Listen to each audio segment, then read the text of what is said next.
In a world overflowing with distractions, we seek meaning. How do we transform ambition into something deeper, into true fulfillment? I'm Sam Pepin, CEO of Course Educa, and I've spent years helping businesses succeed by connecting their goals to something bigger. On the Meaningful podcast, we explore not just how to win in business, but how to grow as individuals. Through conversation with thought leaders, innovators, and everyday heroes, we uncover the stories that drive us towards something greater. Whether you're striving for success, seeking purpose, or just looking for the next steps in your journey, this podcast is your guide to navigating the intersection of ambition, growth, and meaning. So please join me and our incredible guests as we redefine what's possible in both business and life. Enjoy.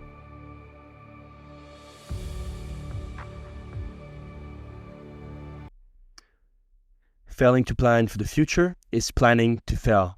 Welcome to the Meaningful Podcast. I'm your host, Sam Pepin. Today we're diving into retirement readiness, the importance of long-term care planning, and building financial security for aging population.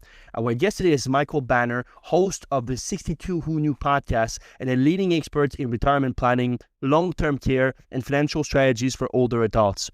His passion for this work began when he became the full-time caretaker for his father during the last 2 years of his life. With decades of experience, Michael has become a trusted voice in guiding family through complex decisions like long-term care insurance, home equity utilizations, and financial preparedness. His approachable and engaging style make complex financial topics relatable and actionable for everyday people. If you enjoyed this discussion, please let everyone know with a like, a small review, or even a quick share. Your support helps more people find meaningful content just like this. Let's begin. Mr. Michael Banner. How are you doing? Welcome to Meaningful Podcast. Thank you for having me, Sam.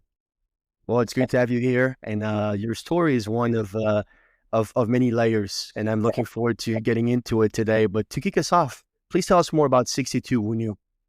62 Who Knew was actually born almost 6 years ago, before COVID. It went on as a TV show on a local internet station.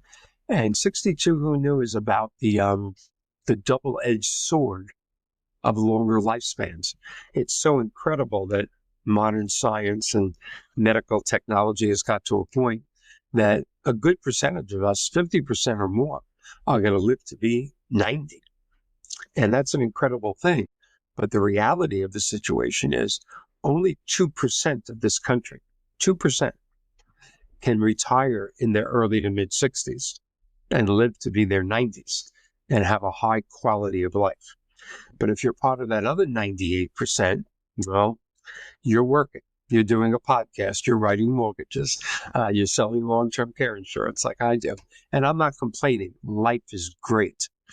But I didn't plan as well as I should. See, here I am, 3 months before my 67th birthday, working hard, doing my own podcast, being on your podcast, and I love it.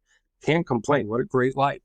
But the birth of this knowledge, that people trying to make it to 90, are running into such obstacles because of longer lifespans, all started 20 years ago when I was a caretaker for my father in the last year of his life. It really just opened up my eyes that if you don't prepare, no matter how much you love your family and how hard you work, not preparing for living longer could be catastrophic.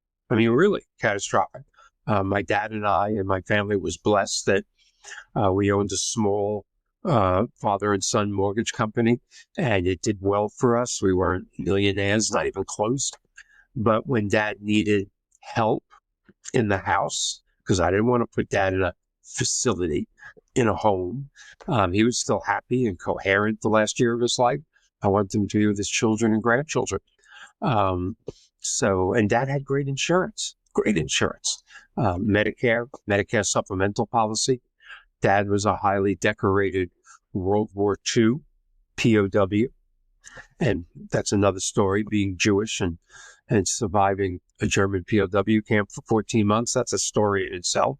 But he had such great benefits from the VA. You would think we were made, that we could have everything. But we didn't have long-term care insurance. I wasn't even aware of long-term care insurance 20 years ago. And one day as an in-home care person, a caretaker. God, they're such angels. Was helping me with my dad. I turned around to her and said, what do people do that can't afford you? Because I was working hard, writing mortgages, taking care of dad, 2 young children. I was a single dad. And knock wood, again, I was blessed to be able to do this. She said, oh, Michael, you don't want to know. I went, what? She went, people that can't afford what you're doing with your dad. A home with 2 master bedrooms. He's surrounded by his children and grandchildren. He's going to karate matches with your son. He's going to watch your daughter do things. If you can't afford it, you go into a Medicaid. And I knew what Medicaid was. I'm a financial person. I said, yeah. She said, and you wouldn't want your dad in Medicaid. And you wouldn't want your dad in a Medicaid home. Because you wouldn't be, Medicaid doesn't cover services at home. Just like your insurance that you have doesn't cover what I do. You have to pay me. And I never thought I was naive. I mean, let's face it, I was 45. But that's when my eyes opened to, oh my God. I mean, Dad and I were blessed to be able to afford this. And it was hard. It put a stress on me financially. But we were able to do it. But most of the world can't. So I got out of my mortgage world. I'm still in the mortgage world. Started looking at other things, long-term care insurance, annuities, life insurance with long-term care riders where people could come in and take care of you in your 70s and 80s. Because every statistic says people live longer at home, every statistic. And I just realized that there was a world out there 20 years ago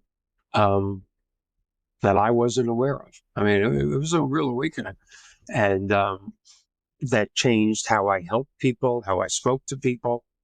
And then approximately 7 years ago, I started 62 Who Knew on an independent TV station, a program about the double-edged sword of longer lifespans. And somehow it clicked. I expected it to be fun. It wasn't a podcast. It was a TV show. And somehow it clicked on this little station. We were getting 50 to 60,000 views a month. People are all worried about getting old. The number one fear in the United States of America, number one, all your viewers can Google this, for people above 65. For almost 50 years, when you took that survey, and huge companies take this survey, and it's people of all color, religion, financial impact, poor, medium, and rich. For like 50 years, the number one fear of somebody 65 years old and above was death. Oh my God, I'm getting old. I'm on Social Security. My back hurts. I make noises every time I get up from the chair. You start thinking about your own mortality. That's normal. Until about 8 years ago. For the last 8 years, death has moved to number 2 fear of seniors. Number 1, running out of money before they die. Wow. And that is such, when I say it, I literally get the chills. And I say this 10 times, 20 times a week, Sam, to somebody. I still get the chills. In this great country that our parents, in your case, grandparents, have to worry about living too long. And that's why I created 62 Who Knew. And then due to personal health issues during COVID that are all fine right now, I ended the show after 2.5 years. And when I decided to bring it back several months ago, not only my children, but the experts that I surround myself with, Mike, you got to join the 21st century. Do it as a podcast. I went, hey, I had trouble joining the 20th century, let alone the 21st century. But everybody, especially my children, who I trust most, but even my advisors, but especially my children, they went, Dad, no TV show, podcast, if you want to get to the masses. That's what brings us today, Sam. Yeah, no, it's interesting. And I want to, obviously, the genesis of this is a very, very powerful and deeply personal experience.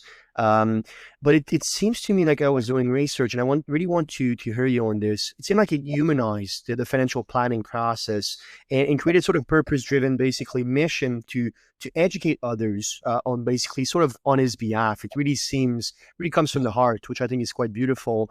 I really love to hear you talk about how did you think your role, obviously as your father caretaker, perhaps shape your approach to financial planning for aging population? How perhaps how it affect the way you communicate, how it affect the way you sort of go above and beyond in this preventive, I suppose, care. Now, we're trying very hard on 62 Who Knew to bring on the proper guests, quite frankly. I watch a TV show or I watch another podcast and no insult to anybody, but the host knows everything in the world about long-term care. And he also knows everything in the world about all types of annuities and life insurance and Medicare and in-home care. Well, you know what? Other than Dr. Phil, nobody knows everything. Dr. Phil seems to think he knows everything. I watch his TV show and I just laugh sometimes. I can keep up with a conversation about a lot of things, but you get old and you look yourself in the mirror and you go, I'm not an expert on everything. I'm really not. I know enough to have a good conversation to motivate people to maybe help themselves. So we're trying to take a more holistic approach in 62 Who Knew. For example, a few weeks ago, I had on Tom Hegna.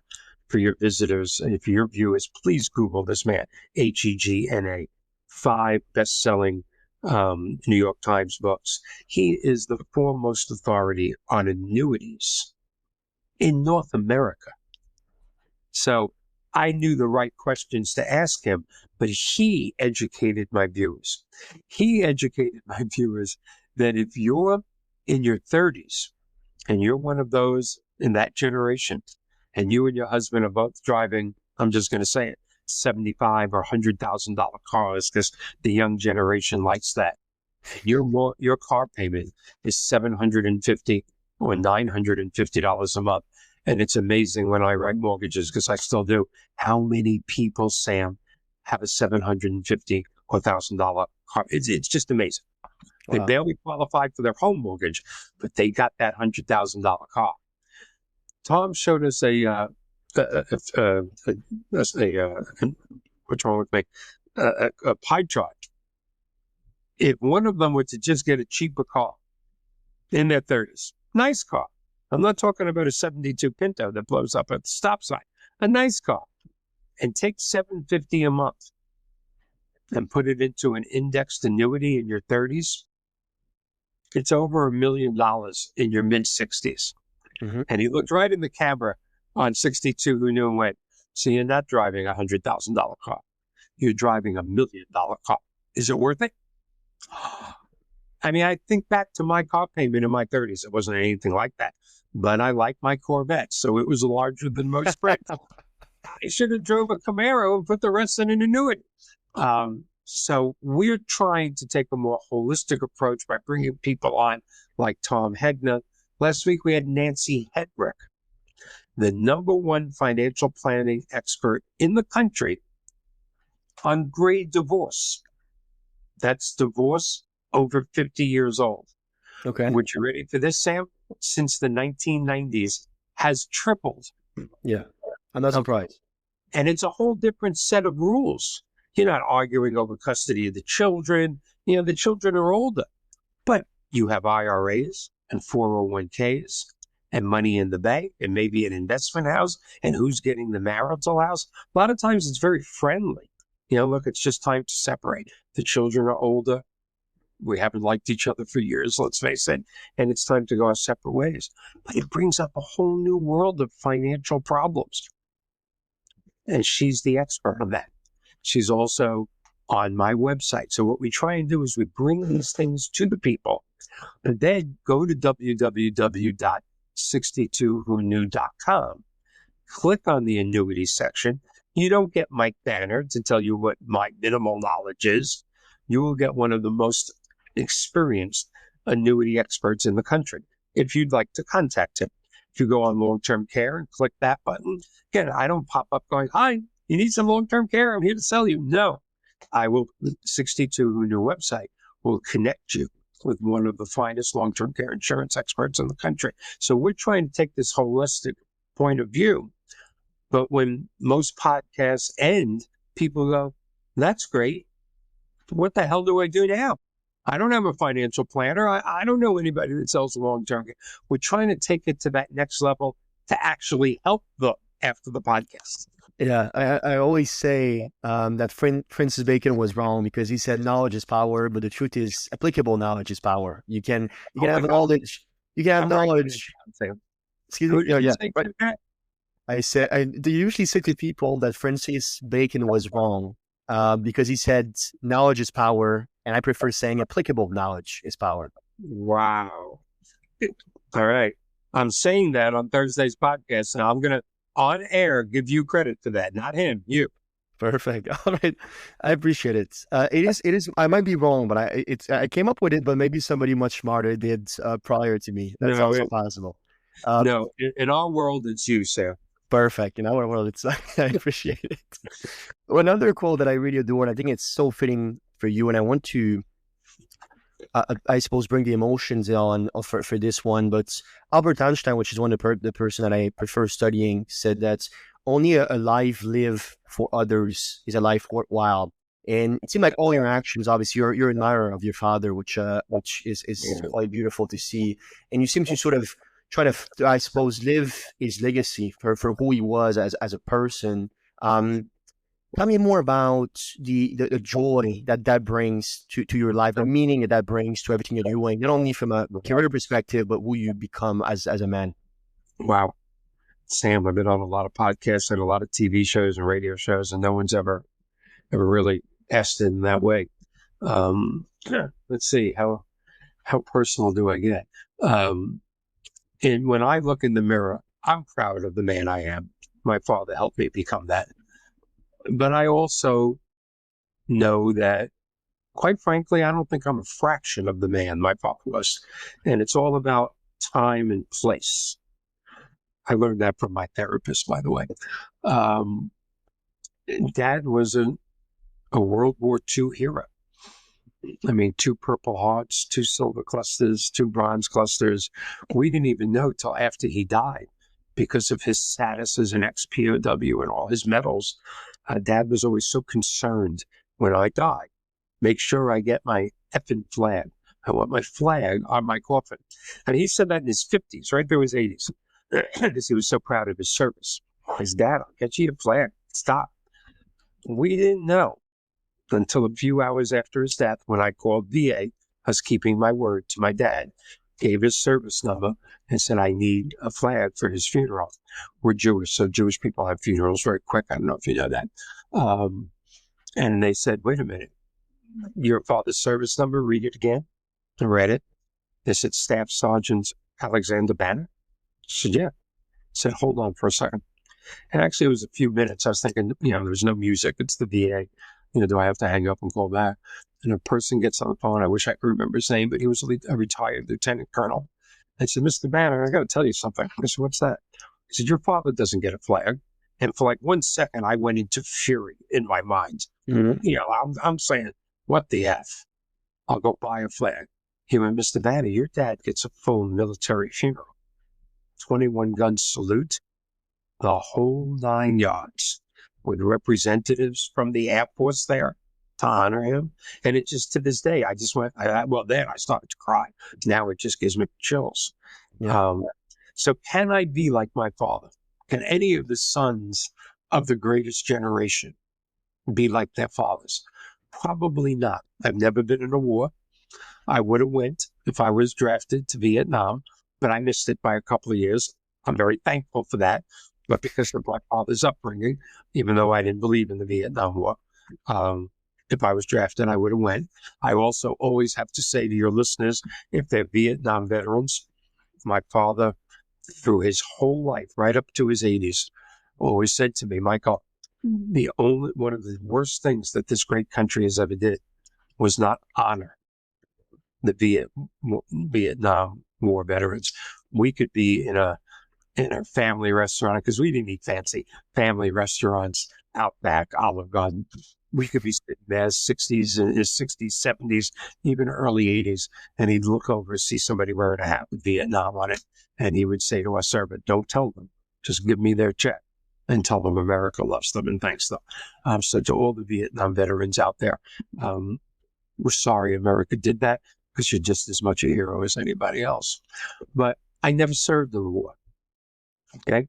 So, my dad owned a boatyard, not a fancy marina, boatyard in Howard Beach, New York.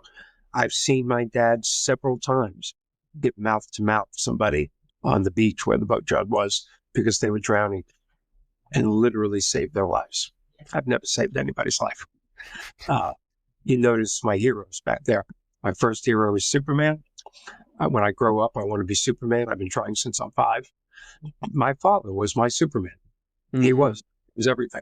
Second is Thor. If I can't be Superman, I'll be God of Thunder. I'm still trying. But that's my dad's effect on me. That's what I want to be. I want to help people. And I can't help people like my dad did, but I'm trying. I've been trying for a long time. Tonight, my daughter Stacy and I are going to, not a super fancy, but, $100 a plate. That's not expensive, I know. It's maybe too expensive for some people. Charity for children dinner tonight. Tomorrow I'm playing in a charity poker tournament. And I'm not even a bit of a poker player. $100 buy-in. But we hope to raise $10,000 in the post 9/11 charity function that my daughter and I are very active in. I try and help because I can't go to war. I can't protect America. So I try and help my children. I try and help people less fortunate than us. I'm proud to say that I've helped some of my children's best friends, that didn't have a great home life, but my children did because they had their nanny and their poppy. Don't want to forget my greatest generation mother, who was the greatest grandmother and mother. We lost her way too early to cancer. My children had them. And then my children had me and my father till they were older. A lot of people don't have that. So I try to help. But again, it's time and place. If I could go defend America right now with arthritis in my lower back at 67 years old, give me a gun. I'll do it. My father would be proud of me. But I can't do it. So it's really very strange. And it causes issues sometimes up here. When your hero, which is your dad, who's been gone 20 years, and I still miss him as much as I did 20 years ago. But when your dad was your own personal Superman, just like living longer, it's a double-edged sword. You're always trying to do better. And sometimes, what's that expression, Sam? Sometimes your reach outweighs your grasp. Or is it your grasp outweighs your reach? I don't know which one it is. Sometimes I think your reach always your reps. I believe. Yeah. So having, always reaching, always trying to do things, it's a good quality. I'm proud of it. Sometimes it's frustrating. Yeah. It has its downsides too. I understand. No, I think that was so beautifully said. And first of all, I think the act of trying is something that is highly underrated. I think that's what you're doing is amazing, and you don't need to go to war to be a hero to some. That's for sure. I really want you talk about this concept of double-edged sword, and I want to go deeper into it because for you, obviously, what we're experiencing right now in long-term basically planning, it's a crisis. It's something much bigger than just a simple conversation to be had. Yeah. People seem to be obviously unprepared for the high costs, but also the emotional, basically, toll of long-term care, which I think is something that might be underrated as sort of a concept. You had this interesting quote, which is long-term care isn't just a medical, basically, issue. It's a family, financial, and emotional issue all wrapped in one, right? I really would love for you to tell me what are the most common issues and mistakes that people basically make when planning or perhaps failing to plan for long-term care. Sam, you are a young man with wisdom so far beyond your years. Long-term care insurance, the reason why only 7% of this country, 7, has long-term care insurance, that means 93% don't. And there's 2 reasons for that. Number 2 is they think it's expensive. long-term care insurance is for rich people. No, it's not. I mean, boy, can they buy great policies when you can cut a six-figure check. Of course, it's incredible. It's America.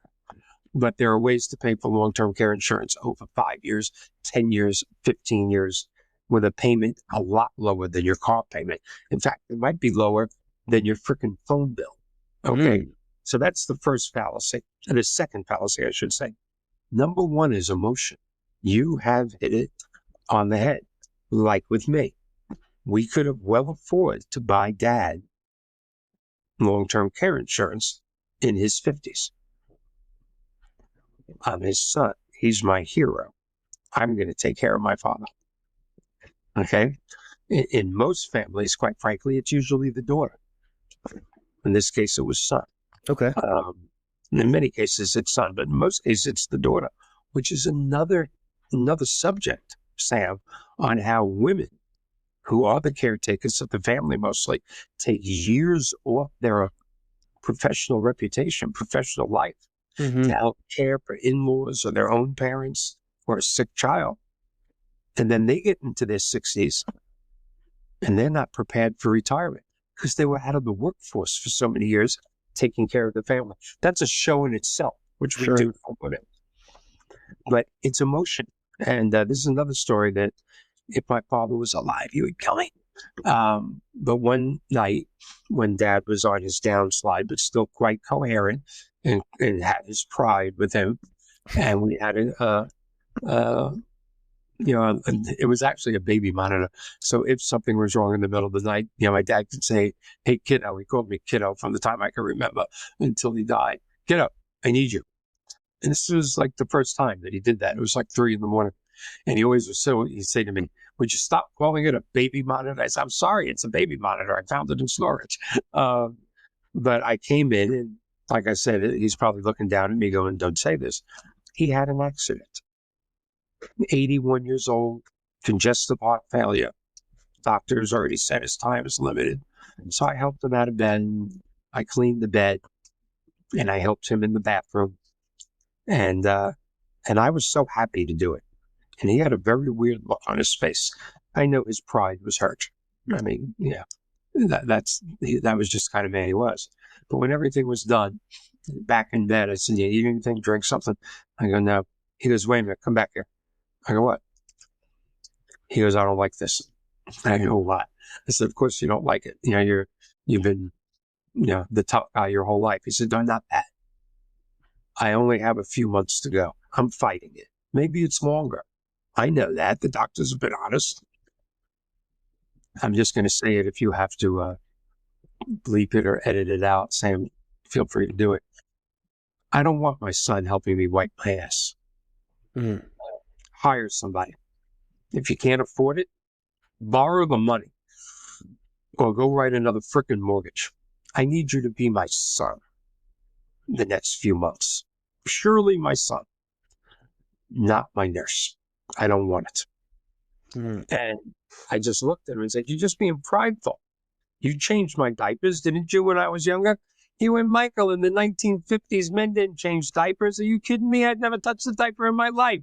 That was that generation. So you can't use that on me. No, I've never wiped your ass, ever. I've done everything else for you. And this is not the way I want to go out. It's just not." So we got an in-home care person, which was like an angel to me. I got to be his son, to walk in after the fact. "Everything okay? You want some iced tea or something?"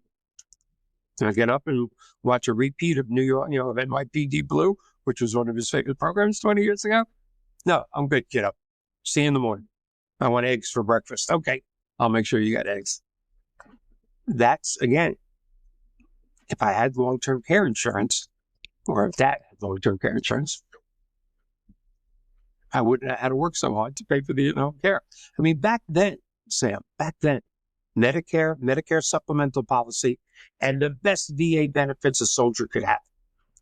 And I was paying about $8,000 to $10,000 a month the last 4 months of his life. Wow. To make sure he was safe 24 hours a day. Because I had to go out and write some mortgages to pay for this stuff. And my children were there for him, but they were younger. I don't want to put my son and my daughter in a position. He had congestive heart failure. He had like 8 heart attacks the last year of his life. I didn't want him, my daughter, or my son to have to be calling 911 quick. My poppy's holding his chest. So I had people there when I'm not there. But look at that economics for today. What would that $8,000 a month be? And yet, if we had a small long-term care policy that we paid a little teeny much about, wouldn't have to pay for it. But it's emotional. People don't realize when daughters and sons go, no, I'm going to take care of mom and dad. Until you do it, you don't realize the emotion of it. Oh, That yeah. you're not suddenly their daughter or son. You're their nurse. And that's different. And you don't want to be like that. I know some great long-term care people who I've gone on appointments with and, have said to men in their 50s, big guys, I don't need this. I have children that'll take care of me. And I had one person say, you're more man than me. And the guy go, why? Because I have 2 daughters and they would take care of me. I know that. But I don't want them helping me in the shower. And the guy just looked at him, I swear, and went, where do I sign? People don't, it's emotion. And if you wait too long, it's too late. You can't fix the barn door after the horses leave. You're supposed to do it before. People call all the time. My dad just had a heart attack. We need to get long-term care insurance. No, that ship has sailed, darling. That ship has sailed. There's still protection for you, short-term, in-home care. There's things out there, but sorry. It's interesting because you mentioned the fact how important it is to have this intergenerational conversation on aging and what it is obviously to age with grace, perhaps. And it seems like it's a core point of what you're talking about. But yet, again, you were mentioning the example that you want your son and your daughters to stay your children's and not becoming your nurse. There's perhaps a fine line, which you know way better than I do. I'm really curious about how can family perhaps have open and productive conversations and honest conversation about aging and sort of end of life planning before obviously it is too late. Well, it's just depending on the family dynamic. We had an unusual family dynamic with my father and I being inseparable. And even we couldn't talk that much about Dad. I don't know if I can take care of you when you're in your 80s. I want to. It's in my heart. But do I have the capabilities? Okay. And again, in today's financial structure, when you're talking about children, you're talking about children in their 40s and 50s, not kids that want a Twinkie in their lunchbox. In today's economic environment, those children are called the sandwich generation. They're in that age where children are getting ready for college or possibly getting married, and they need money to help their children. And mom and dad are in their 70s and suffering a little, and they need to help their parents. They are the sandwich generation. They're the biggest generation right now. And they're going, oh my God, I need to help both. What do I do? They do need to sit down with their parents and go, look, Susie and I are both working. We're doing well. But if one of us has to take time off, we want to do that. I'm not sure we could make our mortgage payment. I'm not sure we could get the kids into college. You have to let us help you plan. And if you can't afford a long-term care insurance, premium, maybe we help you with that. Because one of us can't quit our job. It's not like 20, 30 years ago. Again, time and place. 50 years ago, mom wasn't working. Yes. So taking care of in-laws and children was the greatest generation way. Now women are making as much as their husbands, if not more. You just can't do it, even though it's in your heart. And again, people don't realize there's so many ways to pay for long-term care insurance. You could, if you're in your 50s, you can take an equity line on your house. Oh my God, why would I do that? Because a $50,000 equity line, which you'll pay $300 a month for the next 15 years, and then you'll sell your house and it'll be paid off when you retire and go into wherever you want to be, your last house. That $50,000 today is buying you hundreds of thousands of dollars of long-term care insurance in your 60s, 70s, and 80s. There is, of course, if you're in your 60s And yes, you still can do a reverse mortgage. Get long-term care in your 60s if you're healthy. You can do a reverse mortgage. Well, I can't afford to refinance my house. Well, there's no payments on a reverse mortgage. Let's do a reverse mortgage and get you your long-term care insurance. And then there's a fantastic product. I think the environment tends to create its own solutions. Necessity is the mother of invention. Exactly. There is a product now called Chiefs, CHEIFS. You ready for this? Where you can do a fractional sale of your home. What? The first time I heard that, I went, what? Which was a year ago. Incredible geniuses running this company, and it's exploding. You have a $700,000 house, which you and I know, Sam, is a $300,000 house 5 years ago. If you have a $700,000 house, you have a small mortgage. You'd love to take $100,000 and put it into a single premium life insurance policy with a long-term care rider. Because when everybody's big thing with long-term care insurance, well, what if I pay for it and I never use it? I wasted all that money. Yeah, but if you need it, it saves your life. But there are life insurance policies you can buy with a long-term care rider. Now, if you never use your long-term care, God willing, the death benefit for the life insurance is 5 times what you paid for it. So you can't use that as an example anymore. It's an incredible product. But Chief says to that some person in that $700,000 house, why don't we buy 15% of your house? What? Buy it, not mortgage it. And we'll give you $100,000. This is not a loan. You now own 85% of your house. You have all the tax benefits, all the appreciation. You can sell. You can put up a basketball court. You can paint the fence purple. We got nothing to do with it. Ultimately, with Chiefs, when they do sell, Chiefs will make money, and not much actually, on the appreciating value of their home because they own 15%.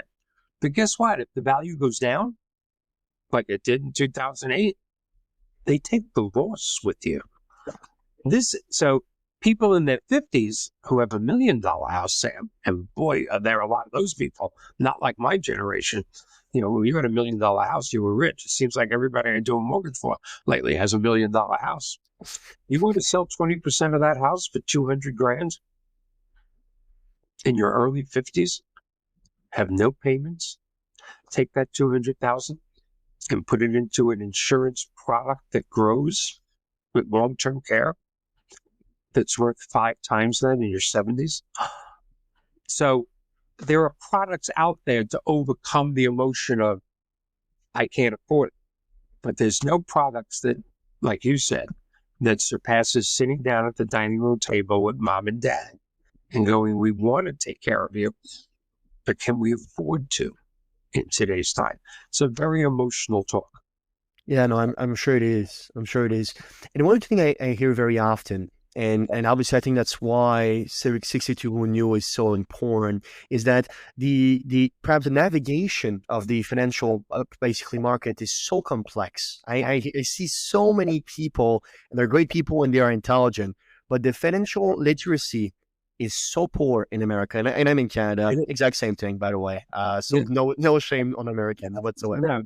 It is catastrophe. I cannot stress this enough. And I have some talk with my parents sometimes, and with people much older, and there just seem to be a disconnections to the truth first and foremost. It seems like it's sort of the double-edged sword, like you said. There's sort of basically too much information to a point where either they cannot seize what's best or what's most applicable at this time, so they're just lost, or perhaps they don't have the right way to basically get that information, which sometimes also happens.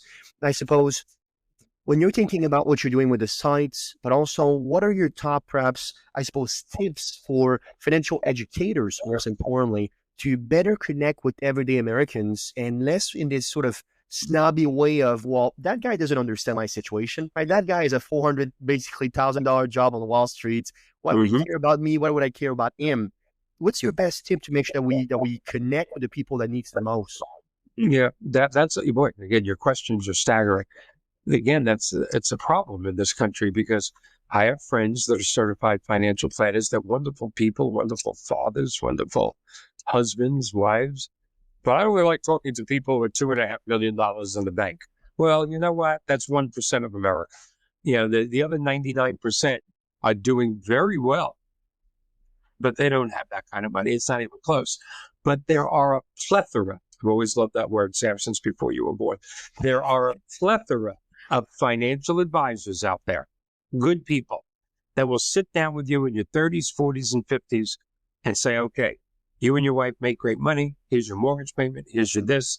And if we start putting money away now, let me show you what you will have in 20 or 30 years.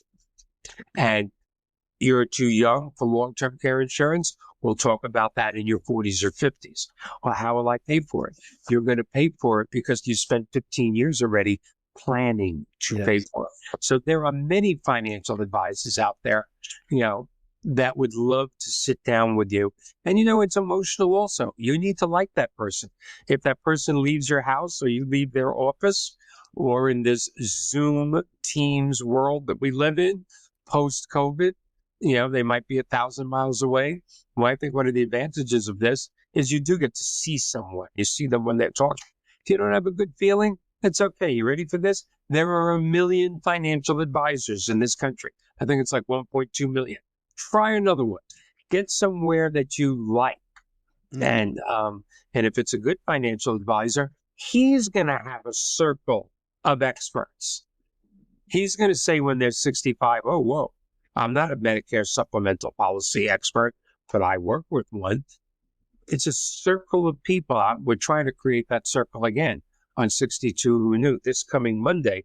Our newest episode, well, not this Monday, the Monday after, is Miss Diane Daniels, founder. You should have her as a guest. I'll introduce you after this. Please. Founder of Medicare Nation, one of the top Medicare podcasts in the country.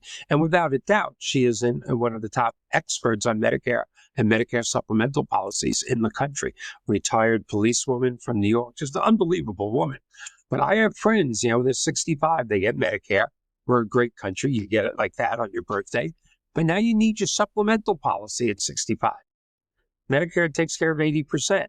You want that policy that takes care of the other 20. Everybody should have that. But there's like 20 choices out there. I'll say to my friends, you want me to connect you with Diane? She's the best in the country. Oh, no, we spent the day yesterday on the internet. We read about everything, and we picked the right one. And I just feel like going, are you a moron? You picked the right one? Next time you're 2/3, why don't you just sterilize a pair of pliers and pull it out of your mouth? No, you go to a dentist. You go to a spec. And it doesn't cost anything to go to these specialists. The carriers that they sell for, they're the ones that pay them. Yes. You're not paying anybody. And you can't imagine how many of my friends did that now that we're all this age. Oh, yeah. Are you kidding me? I read about everything. Medicare Part A, B, C. It's up to M. M, Sam. We read all of them. We picked the best one. Yeah. You know what I sent Diane? My list of medications, yada, yada, yada. And I'm working for a wonderful mortgage company called American Pacific Mortgage that allows me to help people in 50 states with mortgages, FHA, VA, reverse, everything. Love them. She looked at my policy with American Pacific Mortgage and said, you don't even need Medicare. I mean, take it, but you don't need Part B. And Part B costs money. And I had already taken it. I paid my $380. It's going to be $380 a month. She said, cancel it right now. I go, why? She goes, because your policy where you work beats the hell out of Medicare Part B. So you have Part A for hospitals, and you have your corporate policy. And again, I'm still working on like a lot of people in their 60s. And Diane saved me $380 a month. That's $4,500 a year. Pretty good. Pretty good conversation. Yeah, but she's that honest. That's what, have an expert, find an expert. And I'll just say it. I don't care where you are in the country. If you can't find an expert, Go to www.62whoknew, throw me an email. My email's on there, and banner at 62whoknew. And even if it's something that we don't do, literally, I mean, don't call me because you need a good plumber in Ohio. Give me a break. But even if it's retirement related, and I go, wow, I don't know. You know what? That's another topic for my podcast. That's another expert that I'm missing. I'll find you, and then I'll put them on the podcast. No, that's so interesting, and I obviously Benjamin Franklin had this incredible quote, which is obviously failing to plan is planning to fail. And when you're thinking about this sort of I suppose idea in which you want a fleet of experts in your life, I say this all the time. You should like your financial planner. You should like basically your mechanic, because guess what? There's so many of them. Find somebody you actually enjoy. Find somebody you can go and take a beer with if you drink alcohol, or take. For me, I take a coffee with you. I have no problem with that. They're a part of your life, and they're protecting your children too. Even though your children may be absolutely. Yeah, I love the fact that you use quotes, because I use quotes a lot. And one of the things I taught my children, and both my ex-wives didn't like this, Sam. You know that cliche. I don't know who said it. I love the cliches. You know who said them. It's the thought that counts. You ever hear that? It's the thought that counts. Okay. I taught my children that's bullshit. It's not the thought that counts. It's the action. If you think of doing something good, but you don't do it, then in fact, you're worse than the person that didn't even think of it. I help that person open the door. They have a walker, but I'm in the middle of my hamburger here, and you don't get up and help. It's never the thought that counts. It's the action that counts. So again, to your people that are thinking, I really do need long-term care insurance. I need to sit down and talk to my daughter about well, thinking about it is great, but damn it, life is a Nike commercial. I've been saying this for 30 years. Okay. Just do it. Nike has the best. I've been wanting to think up a call to action for my friend here. It's up, and away. This is a job for Superman. I've been looking for a call to action for 30 years. Can't find one. There's no doubt that's the best call to action I've ever heard. Nike. Just do it. Just do it. No, I love that. I love that. It's so interesting because what I love, and I was telling you offline that I always surround myself with people that are very seasoned, because you cannot buy experience. All right. You can buy books, you can buy knowledge, you can buy a lot of things. You can buy cars, beautiful cars, like you said. Be careful though, because it may be worthy elsewhere. But but you cannot buy experience. All right. And it's so interesting because even at your age, you said something which I think you probably think it's trivial, but it's definitely not. Which is, well, even if I don't know basically about such a question, I'll find a way to make it a topic, and then we'll talk about it on my podcast, right? Tell me about the sort of the power of podcasting for public good. That's what perhaps this is all about. Information, coming back to Francis Bacon quote, basically, information is fine and we need information, but at the end of the day, if those information are not what's necessary, what's a prerequisites for moral results, then why having information in the first place? Exactly. So it's very interesting to me, that sort of way in which you elaborate not only why you have a podcast, but the way you're trying to basically impact your audience. I'm really perhaps curious. I know that you've been growing very, very effectively and quite remarkably actually over these this very, very few amounts of months. But have you feel like the impact you wanted to have is actually happening in the audience you're serving? I hope it is. I mean, the new 62 Who Knew podcast is 13 weeks old. Our viewership keeps growing. It's in the thousands now. I want it in the hundreds of thousands. That's my goal for next year. I hope it's helping. I will tell you that, we're on every platform possible. But my age group, my people that I'm trying to get to are in their 50s and 60s. I'll tell you, last month, our first month, we had 450 views. Okay. Our second month, 2,100 views. I haven't looked at April yet, but I had such powerful guests that I expect at the end of April, when I look at April's views, that it's going to be big. But you know what? 98% of our views, Facebook and YouTube. I'd like to say it's Spotify and Apple, podcasts and iHeartRadio. We're on all those things. And I think I have to hire somebody your age to get people on that platform to listen to me. but people in their 50s and 60s still aren't maybe Spotify people. Okay. Even though that's the most powerful platform, but they are talking to their grandchildren on Facebook for the last 20 years. So, and YouTube, they're laughing like crazy, like I do at night on YouTube when I watch old Johnny Carson and Rodney Dangerfield things. So my age group, my demographic, they're real used to YouTube and Facebook now. I'm lucky. Yes. 20 years ago, I wouldn't have said that. But the demographic that has to have the talk with mom and dad, that's Spotify and iHeart and Apple and all the others. And I got to get on there, and we're trying, but I haven't made that. I'm really thinking I got to hire somebody your age to do this the right way. No, I'll help you with it. I'll help you with it for sure. I also want you to, one of the key things, and we had a lot of people actually talking about retirements on this podcast, which, because I really appreciate, like I said, I think there's a lot of wisdom in it. But one thing that comes back always to me is this concept of retiring with purpose, right? There's this very interesting quote by a Quebec band. I don't know if you're familiar with it, probably not, but it's called Harmonium. All right, which is a progressive rock band, comparable to what band I could give you that you might know. Do you know what Rush is, the Canadian rock band? I know the name. Okay, so Harmonium is like a little bit slower, but still the same type of progressive music. And they had this incredible quote, which is, j'ai perdu mon temps à gagner du temps, right? I wasted my time trying to win some, perhaps in English.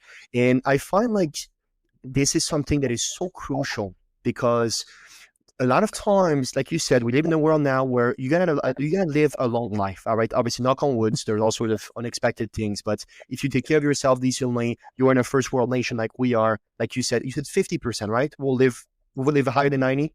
Yeah, and Sam, just give me 10 seconds. Yeah, I hate to interrupt you because I love listening to you speak. The medical breakthroughs and scientific things that happened the last 30 years, they're going to be dwarfed by what's coming in the next 20 years. You, young man, what's your favorite sport? Soccer, football. Of course, you will be playing soccer. I'm looking straight in the camera to your eyes. You will be playing soccer when you're 110 years old at playing well. That's what's coming in the scientific and medical world in the next 20 years. And that brings another whole plethora of problems to society. Shortage of doctors, shortage of food, shortage of caretakers. Another entire podcast. But go ahead. I'm sorry. No, that was incredible. Well, you know what? Look, when I will be 110, Rush, I interrupted you. Go back to no, but it was the reason why I was saying this is because we have such I think it's one of the main fallacy of the modern world is sort of understanding that you always need to be more productive, doing more things, going more places, without basically the intentionality of understanding how that serves your greater purpose. And we had this incredible guest on that also helps basically retirees, which I'll definitely connect both of you together. And I'm really interested in your words. How can retirees perhaps reframe retirements as a second act filled with meaning? How can that be not the end of their professional story and now I can just lay down on the beach, but just in a way in which it's a perhaps a second chapter, but still filled with the meaning that they had when working or elsewhere? Yeah, that's such a deep thing that you're discussing. My grandparents, even parents in their 60s, they thought they had 10 or 15 years left. Because that was life expectancy back then. Now you sit there in your 60s and go, 30 years? Can I really play that much pickleball? Can I really play that much golf? The grandkids are getting older, and they're going to be gone. Retirement is different at my age. And retirement has different definitions also for people. I think retirement is when you don't need to work. Right. Now, I'm not there yet. I work because I need to work. But I expect in the next couple of years not to need to work. But I am hoping exactly what you and I are doing today and what I do once a week on my own podcast. I'm hoping that if I keep going to the gym and lose another 25 pounds and take care of myself, I want to do this pretty much until I die. If I can help people by sitting in front of a camera and talking to young people like yourself, if I can be a guest on a podcast 4 or 5 times a month, do my own podcast once a week, occasionally some public speaking, which I do on these topics. As long as I'm healthy enough to do it, that's my second chapter. That's what I'm going to do. Will it be easier when I don't need to do it? I mean, I have friends my age, knock wood, that have enough money in the bank and did enough planning, enough investments that they don't need to work. I wish I was in that position, but I will be in the next couple of years. But I'm having so much fun with what we're doing. I mean, I'll be glad to do this into my 70s or 80s until somebody says, Michael, your false teeth fell out during the last podcast and we didn't understand what you were saying. That's when I'll stop. Right. False teeth, by the way, but I probably will in my 80s. Yeah, you're retired. Today, retirement really should mean retirement for what you've been doing. Yes. It doesn't mean you can't start doing something else. And if you were a bricklayer, well, you don't have to lay bricks in your 60s, 70s, or 80s. But you could do other things and make it something that you're passionate about. Hopefully, that's something helping others. Another cliche. Again, I don't know who said it, but it's a great cliche that a lot of the younger generation doesn't use and doesn't accept. A rising tide lifts all boats. Yes. And a lot of people, I need this, I got to do it. I'm not a religious man, Sam, at all. Okay. But I believe in karma. I believe in the universe. I believe in the energy of the universe. And there is no way you get around it. You do good things, my God, it comes back 50 times over. Now, Right. is that religion? Is that karma? Is that energy? I don't know. I'm not smart enough to know. But I'm old enough to know that it's true. Do good stuff. Help people. It'll come back 100 times over. Do bad stuff. It's going to come back 100 times over too. Yeah, no, yeah, absolutely.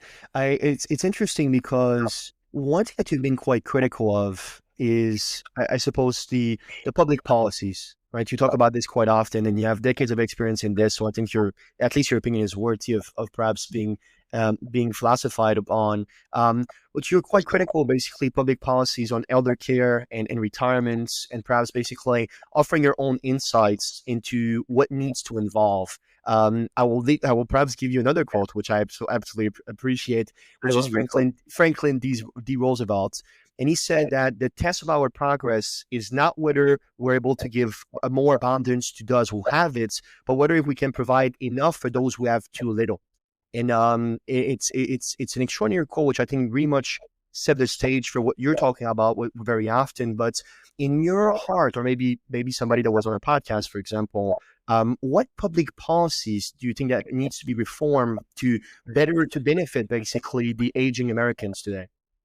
Now, this is a rough one, Sam, because as a podcast host and as a television host years ago, you have to be very careful of talking any type of political anything, because no matter what you say, you're going to offend half your audience. I am going to say this stuff, again, being brought up by a highly decorated ex-POW. I bleed red, white, and blue, okay? There is no bigger patriot. But this great country is in the worst shape that it has ever been in its life. It is highly divided, and it has been going on, I hate to say this, for 2 or 3 decades, and it just keeps getting worse. So I have to say this. If you're depending on the government in the next 20 or 30 years to help your retirement, you're a fool. Yeah, you're not. And I'm a patriot. I love this country. You're going to get your Social Security checks on time. My God, if you're a veteran, we're, $16 trillion in debt, and no veteran's check is late for their disability or their retirement. It's still the best country in the history of history, but it's in deep doo-doo. So do not depend on the government in the next couple of decades, at least. I hope after I'm gone and my children and who are all older than you, Sam, and you do a much better job than my generation did with their politics and who they place in Congress. You ask what parts of public policy need to be improved. Mm-hmm. All of them. Absolutely all of them. Okay. And right now, right down the middle here, So you don't know whether I'm a Republican or Democrat? I can tell you I'm a libertarian. Okay. Right now, everything's being cut. Hmm. There is a positive side to that. I'm sorry. To people that'll get mad at me, there are. There is a negative side to that. Correct. Hmm. Life is a double-edged sword. And it's usually the poorer people, the people without the millions in the bank, that suffer. And that is what's happening now. I did get a little political, sorry. But don't depend on the government. Please. Not when there are professionals out there that can do everything they can for you within your budget to not need the government. And if I'm wrong, and in 20 years, there's some policy that'll bring the best long-term care workers into your home simply because you were born in America, and I hope that happens. That's how great we are. Well, fine. You'll use that too. You can say Banner was wrong. I never should have got that long-term care policy, but it's not going to happen. Yeah, no, it's very interesting. I see that it seemed to be a growing concern, basically amongst basically everybody. This sort of understanding of where healthcare is going, and again, even in a public system like in Canada, which is highly praised, and we're quite proud of it, and that's fantastic. And I'm still very happy for it. I just want to say so. Even if we definitely pay for it, don't think it's free. That's obviously Free. it's obviously quite childish, but sometimes I still hear it, and you need to be a fool to believe such thing. But you pay for it with your tax dollars. I want to be clear, but you it's still very interesting because, like you said, taking care of your father doesn't cost a dime. That's for sure. I can promise you that. So there's always you win and you lose. All right. Be careful of wanting things you cannot pay the price for. That would be my main advice. But That's right. I really want you, and I want to finish off on this because it's been such an incredible conversation. But obviously, you talk about the fact that you helped client design legacies that ain't just basically about wealth and I suppose about values or a number, but also for sort of the intention towards the next generations. I would really love to pick your brain on how can individuals, insurers, or perhaps be better prepared for their legacy to go beyond just a dollar amount and making a lasting impact that they perhaps wished and desire. Again, great question. There's so many things we all can do in our 60s for our children. I have 3 of the best children in the frickin' world. And here I am in my mid-60s reinventing myself. I mean, if I died tomorrow, my kids would get enough to bury me, I hope, and a little more, but certainly not enough to change their lives. I hope to change that. But I have the type of children, because of the way they were brought up, a lot because of my mother and father, they want me to have a great life. Leaving a legacy is a great thing. But mom and dad have, if you had the right mom and dad, and I hope you did, they worked very hard their whole life to make sure you had everything you wanted. So let's make the first priority that the last segment of mom and dad's life is great. Nice. Now, building a legacy after that, that is, God, I sound like an insurance salesman. I don't want to because, I mean, insurance is part of my life. But there's no better way to build a legacy if you're not a millionaire than life insurance. But that life insurance can also have other things in it to protect you while you're alive. Let's face it, life insurance is only a good deal when you're dead. Nobody buys life insurance and gets a return on their investment. Their children get the return on their investment.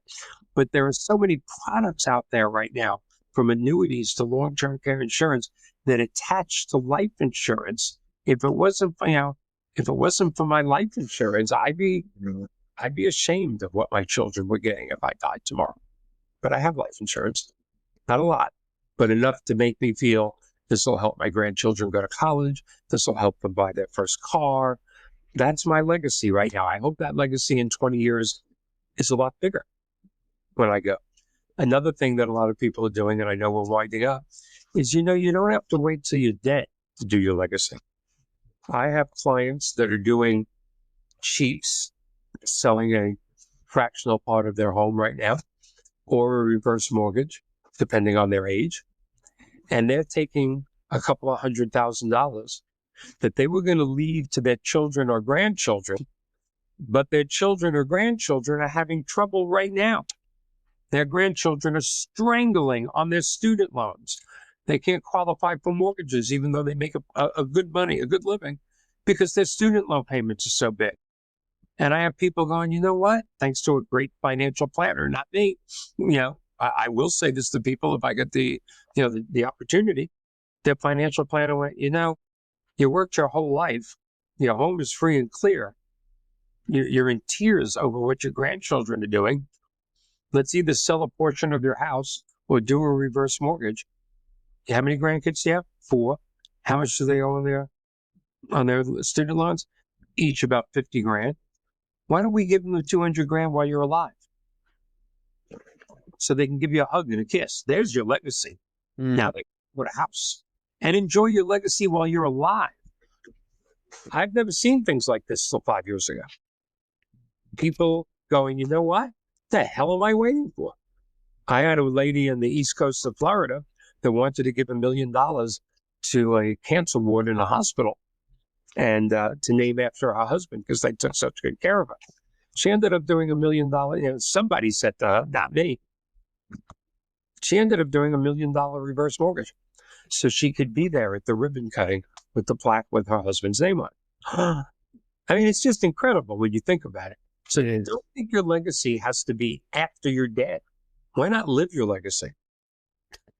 Your legacy is every life you touch. Michael Banner, such an incredible conversation. I'm going to say this, and I say this not often at all, but I barely know you as well. This is our first conversation, but I felt all the love and all the humanity come through your soul. So I really appreciate how vulnerable you were and how open you were. And you have a great book, by the way, if people want to pick it up. It's called The Gift from My Father, which I think is perfect to summarize such an episode. So thank you for writing it. But I would really adore if you can leave us with some last words of wisdom. Last words of wisdom. Wow. Again, this may sound like I'm taking the easy way out, but it's all quotes. It's not the thought that counts. It's the action. Life is not, finite. You could be here today. You could be gone tomorrow.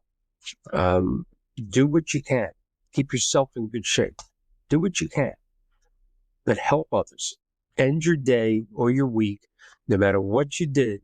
Again, even if it's something as simple as holding the door open in your favorite breakfast restaurant for somebody with a cane or a walker.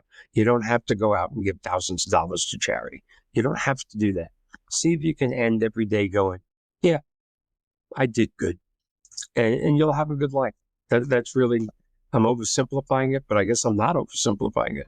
Put your head on the pillow at night going, I had a good conversation with my grandchildren. I helped my daughter. I drove my grandchild to baseball practice. Yeah, I help people today.